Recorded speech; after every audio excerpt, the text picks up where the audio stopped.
नमस्कार दोस्तों, मेरा नाम है जय शर्मा और आपका स्वागत है हमारे यूट्यूब चैनल में। दोस्तों, आज हम बात करने वाले हैं कि कंप्रेहेंसिव पॉलिसी के साथ हम क्या क्या एड ऑन ले सकते हैं, उन एड ऑन को लेने के क्या क्या फ़ायदे हैं और एड ऑन लेने से हम अपने जो हमारी देनदारी बनती है क्लेम के टाइम पर हम उसको कितना कम कर सकते हैं। तो बने रहिए हमारी वीडियो में, सब्सक्राइब कीजिए हमारे चैनल को ताकि जो इस तरह की वीडियो हम बनाते हैं उसका नोटिफिकेशन आपको मिल सके। तो चलिए शुरू करते हैं।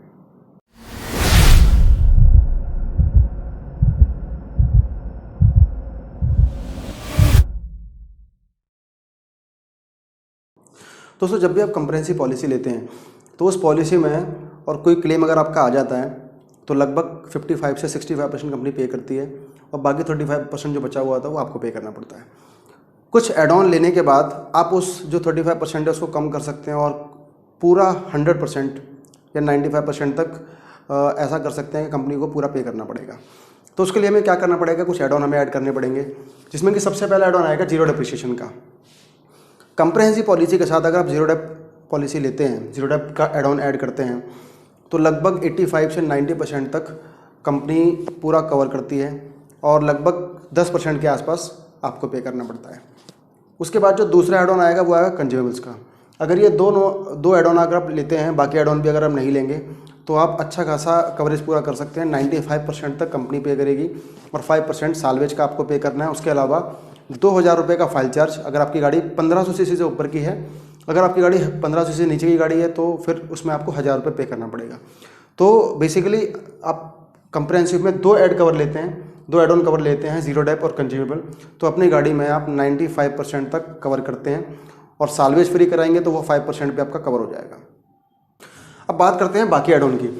तो लोग ये ज़रूर पूछेंगे कि अभी जब सब कुछ इसमें कवर कर रहे हैं, 100% तक पूरा कवर हो रहा है, 95% तक, तो फिर हमें इसके लेने की क्या ज़रूरत है। तो इसके लिए मैं आपको बताता हूँ, कुछ कवरेज ऐसे हैं जो आपको अलग से लेने पड़ते हैं और कुछ इसमें अलग अलग कंडीशंस में गाड़ी कवर होती हैं।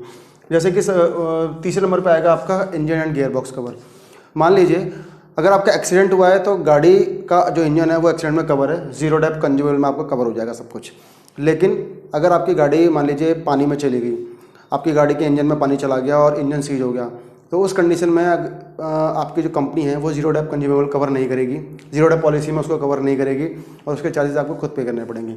लेकिन अगर आप इंजन कवर लेते हैं, एक्सीडेंट के बाद आपकी गाड़ी में से इंजन ऑयल जो है लीक हो गया या फिर आपका कूलेंट लीक हो गया, उस कंडीशन में आपकी गाड़ी सीज हो गई या पानी जाने की वजह से सीज हो गई, तो सारी कंडीशन में अगर आप engine and gear box cover लेते हैं तो आपकी गाड़ी पूरी कवर हो जाती है और सारा खर्चा कंपनी पे करेगी। उसके बाद बात करते हैं रिटर्न टू इनवॉइस की। दोस्तों, जब भी आप गाड़ी खरीदते हैं तो मान लीजिए 12 लाख रुपए की गाड़ी है और आपने गाड़ी को परचेज़ किया 12 लाख रुपए में, तो एक्स शोरूम प्राइस पर 5% IDV जो आपकी गाड़ी की वैल्यू है उसको कम करेंगे। उसके बाद हर साल 10% कम करते जाएंगे। अब मान लीजिए चौथे साल में आपकी गाड़ी चोरी हो गई, आपकी गाड़ी की जो IDV वैल्यू है वो रह गई 8 लाख रुपये, तो कंपनी चोरी के केस में, टोटल लॉस में या आग लगने के केस में सिर्फ आपको 8 लाख रुपये पे करेगी।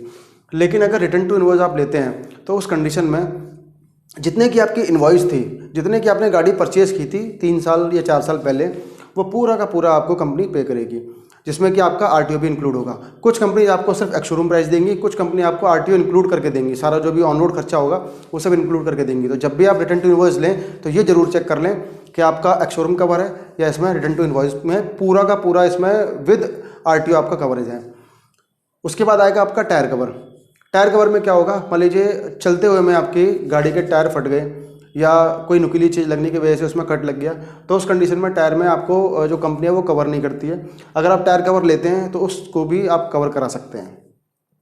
रोड साइड असिस्टेंस में क्या होगा, मान लीजिए आप कहीं घूमने जा रहे हैं या आप सिटी में भी ट्रैवल कर रहे हैं और आपकी गाड़ी ख़राब हो गई या आपकी गाड़ी का पेट्रोल ख़त्म हो गया या आपकी जो की है वो आपकी गाड़ी के अंदर रह गई और आपकी गाड़ी लॉक हो गई, तो उस कंडीशन में आप रोड साइड असिस्टेंस के नंबर पर कॉल करेंगे। जिस भी कंपनी से आपने इंश्योरेंस लिया हुआ है उस कंपनी के RS से आप कॉल करेंगे। और अगर आपने हो सकता है कि इंश्योरेंस कंपनी से न लिया हो, RS से अपनी मैन्युफैक्चरर कंपनी से लिया हो, जैसे हुंडई मारुति इनसे लिया हो, तो आप उनके नंबर पर कॉल करेंगे। उनकी एक वो जो भी पॉसिबिलिटी होगी, जैसे मान लीजिए टो करके आप शोरूम तक लेके जाएंगे तो वो आपको टो करके देंगे। आपकी गाड़ी में पेट्रोल अगर ख़त्म हो जाएगा तो पेट्रोल आपको अरेंज करके देंगे। उसके अलावा अगर आपकी की गाड़ी में रह जाती है तो शोरूम वाले हो सकता है मास्टर की से उसको अनलॉक करके दें, या फिर अगर अनलॉक नहीं होगा तो उसको शोरूम तक लेके जाएं, फिर वहाँ पर उसको अनलॉक करें। तो ये सारी चीज़ें आपका रोड साइड असिस्टेंस में कवर होगा। अब बात करते हैं की एंड लॉक रिप्लेसमेंट। मान लीजिए आपकी जो गाड़ी की चाबी है वो 2 चाबी आपको वहाँ से मिलती हैं, दोनों में से एक चाबी आपकी खो गई, तो उस कंडीशन में क्या होगा, अगर चाबी खोने की वजह से आपकी गाड़ी अगर चोरी हो गई और चाबी आपको जो सर्वेयर आएगा उसको 2 चाबी नहीं मिली, तो कंपनी आपका क्लेम रिजेक्ट भी कर सकती है। तो उस कंडीशन में क्या आपको की एंड लॉक रिप्लेसमेंट लेके रखना है। आपकी चाबी अगर गाड़ी की खो भी जाए तो उस कंडीशन में आपको अपनी जेब से कुछ भी पे नहीं करना पड़ेगा, जो दूसरी चाबी आप बनवाओगे तो वो सारा का सारा खर्चा कंपनी पे करेगी। इन केस कंपनी को लॉक भी चेंज करने पड़ेंगे तो वो सारे लॉक और जो चाबी होगी गाड़ी की, दोनों चाबी बना के आपको कंपनी देगी, तो जो भी उसका सारा खर्चा होगा कंपनी पे करेगी। लेकिन उसके लिए आपको की एंड लॉक रिप्लेसमेंट लेना पड़ेगा। अगर आप इसको नहीं लेते हैं तो उस कंडीशन में जो भी उसका खर्चा आएगा वो आपको अपनी जेब से पे करना पड़ेगा। अब बात करेंगे नो क्लेम बोनस के बारे में। मान लीजिए आपकी गाड़ी पे 45% का नो क्लेम बोनस है, आपने क्लेम लिया, आपने 4 साल से कोई क्लेम नहीं लिया लेकिन 5वें साल में आपने क्लेम ले लिया, तो जब भी आप क्लेम लेंगे तो आपकी गाड़ी का नो क्लेम बोनस 0 हो जाएगा। अब उस कंडीशन में कि कंपनी एक एड ऑन देती है नो क्लेम बोनस प्रोटेक्शन का, अगर उस एड ऑन का आप लेते हैं और उसके बाद आप क्लेम भी करते हैं तो उसके आपके नो क्लेम बोनस पर कोई फ़र्क नहीं पड़ेगा, एज इट इज़ आपका नो क्लेम बोनस बना रहेगा। जैसे मान लीजिए 45% है तो उतना का उतना रहेगा, और जब भी आप अगली पॉलिसी रिन्यू करेंगे तो आपको उसका पूरा बेनिफिट मिलेगा। लेकिन कंडीशन उसमें सिर्फ एक है कि जिस पॉलिसी आपने नो क्लेम बोनस का प्रोटेक्शन लिया हुआ है, जैसे मान लीजिए टाटा एजेंसी लिया हुआ है, तो और अगर आप कंपनी स्विच करते हैं आईसीआईसीआई लोम्बार्ड में या किसी अदर कंपनी में, तो इसका बेनिफिट आपको नहीं मिलेगा। इसका बेनिफिट आपको तभी मिलेगा जब आप उसी कंपनी से रिन्यू कराएंगे जिस कंपनी से आपने नो क्लेम बोनस का प्रोटेक्शन लिया हुआ है। अगर आपने टाटा से लिया हुआ है तो टाटा से ही आपको अगले साल रिन्यू कराना पड़ेगा, तभी उसका बेनिफिट आपको मिलेगा। उसके बाद बात करेंगे लॉस ऑफ पर्सनल बिलोंगिंग की। लॉस ऑफ पर्सनल बिलोंगिंग में क्या होगा, मान लीजिए आप कहीं घूमने जा रहे हैं या गाड़ी आपकी कहीं भी खड़ी हुई है, उसका शीशा अगर तोड़कर किसी ने उसमें से सामान निकाल लिया, मान लीजिए आपका लैपटॉप है, आपका मोबाइल है या कुछ भी आपका सामान है, वो आपका सामान उसमें से निकाल के वो ले गए, तो उस कंडीशन में आप कंपनी को क्लेम कर सकते हैं। और अगर आप लॉस ऑफ पर्सनल बिलोंगिंग का एड ऑन लेते हैं तो जो भी उसका चार्जेस होगा, जो भी उसका मतलब सम एश्योर्ड होगा, उतने तक कंपनी आपको उसका पे करेगी। मान लीजिए 25,000 का सम एश्योर्ड है और लैपटॉप आपका या मोबाइल है उसकी कीमत उससे ज़्यादा है तो आपको मैक्सिमम 25,000 पे करेगी, लेकिन अगर उससे कम है तो लगभग आपका पूरा पे कर देगी उसमें। अब बात करेंगे इमरजेंसी ट्रांसपोर्ट की। अब मान लीजिए जयपुर जा रहे हैं घूमने के लिए और आपकी गाड़ी कहीं ख़राब हो गई, गाड़ी को आप सर्विस सेंटर लेके गए, नियर बाई सर्विस सेंटर जो जयपुर के आसपास होगा, और सर्विस सेंटर ने आपको बोला कि भाई इसमें लगभग 7 दिन का समय लगेगा। अब आपके पास इतना टाइम नहीं है कि आप वहाँ पर रुकें, तो उसके लिए क्या करेंगे, आप वहाँ से कोई ट्रांसपोर्ट करके आप अपने ऑफिस या घर जहाँ भी आप जाएंगे वहाँ पर आपको वापस जाना पड़ेगा। तो उस कंडीशन में जो उसका खर्चा आएगा वो भी कंपनी आपको पे करेगी अगर आप इमरजेंसी ट्रांसपोर्ट लेते हैं। उसमें भी लिमिट है, कुछ कंपनी 5,000 रुपये देती है, कुछ कंपनी 10,000 रुपये देती हैं, तो जितना भी कंपनी लिमिट आपको देती है उतना तक कंपनी आपको पे करेगी। उससे ऊपर का अगर खर्चा आएगा तो फिर वो आपको ऊपर से पे करना पड़ेगा। पे आपको पहले करना पड़ेगा, सारा आपका रिइंबर्समेंट हो जाएगा उसके अंदर।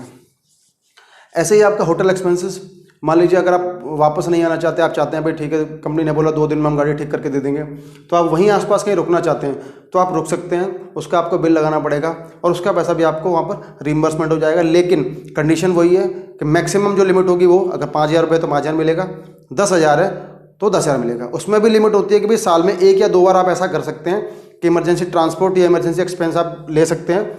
अगर वो लिमिट भी खत्म हो जाती है तो वहाँ भी आपको कुछ नहीं मिलेगा। तो वो एक बार आप चेक कर लें कि आपकी कितनी लिमिट है, आप साल में कितनी बार ले सकते हैं और कितना सम एश्योर्ड आपको कंपनी ऑफर कर रही है।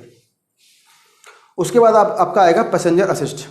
पैसेंजर असिस्ट में क्या होगा, मान लीजिए आपकी 5 सीटर गाड़ी है या 7 सीटर गाड़ी है, तो आप तो कवर हैं, आपके नाम से गाड़ी है, आपने कवर लिया हुआ तो आप तो कवर हैं, लेकिन जो बाकी पैसेंजर गाड़ी में बैठे हुए हैं वो कवर नहीं है। तो उस कंडीशन में क्या होगा, मान लीजिए कोई एक्सीडेंट होता है या कोई मिसहैपनिंग हो जाती है तो कंपनी उनको कुछ भी पे नहीं करती। तो लेकिन अगर आप पैसेंजर असिस्ट लेते हैं, पैसेंजर असिस्ट में क्या है, आप ₹1,00,000 का या ₹2,00,000 का मैक्सिमम उनके लिए कवर ले सकते हैं। जितने भी पैसेंजर आपकी गाड़ी में बैठे हुए हैं सभी उसमें कवर हो जाएंगे, और जो भी उनका खर्चा आएगा, मान लीजिए कोई एक्सीडेंट के केस में उनका खर्चा है 50,000 रुपये का या 60,000 रुपये का, हॉस्पिटल में खर्चा अगर आएगा तो वो कंपनी पे करेगी। लेकिन अगर कुछ मिसहैपनिंग हो जाए, कोई डेथ हो जाती है, तो उस कंडीशन में जो भी कवर होगा, आपने 2,00,000 लिया हुआ, आपने 1,00,000 लिया हुआ, तो कंपनी उनकी फैमिली को, उनके नॉमिनी को वो पे करती है। पीए कवर, ये जो पीए कवर है ये आपका मैंडेटरी कवर है। आप इसमें से कोई भी कवर ना लें और सिर्फ कंप्रेहेंसिव पॉलिसी ले रहे हैं, ये तब भी आपको ऐड करना पड़ेगा, ये मैंडेटरी है। अगर आप लाइसेंस नहीं रखते, आपके पास लाइसेंस नहीं है, आप गाड़ी नहीं चलाते हैं, लेकिन गाड़ी आपके नाम से, तो एक बात अलग है, आपको नहीं लेना है। या फिर आपके पास कोई 15 लाख से ऊपर का कोई कवर है तो भी आप इसको स्किप कर सकते हैं। लेकिन अगर ऐसी कंडीशन नहीं है कि आपके पास ना तो आपके पास लाइसेंस है और आपके पास 15 लाख से ऊपर का कवर भी नहीं है, तो आपको ये पीए कवर लेना पड़ेगा, ये मैंडेटरी है। अगर आप इस कवर को नहीं लेंगे तो उस कंडीशन में कंपनी आपका क्लेम रिजेक्ट भी कर सकती है और होल्ड भी कर सकती है। तो कैसा लगा आपको हमारा ये वीडियो, हमें कमेंट सेक्शन में ज़रूर बताएं। हमारे चैनल को सब्सक्राइब करें, क्योंकि इस तरह की वीडियो हम बनाते हैं, उनका जब भी हम वीडियो बनाएंगे उसका नोटिफिकेशन आपको आ सके। और हमने अपना मोबाइल नंबर डिस्क्रिप्शन में डाल दिया है। कोई हेल्प अगर आप पॉलिसी परचेज़ करने के बारे में या फिर क्लेम के बारे में लेना चाहते हैं तो आप हमें व्हाट्सअप कर सकते हैं। जल्दी से जल्दी हमारी टीम उसका आपको रिवर्ट करेगी। धन्यवाद।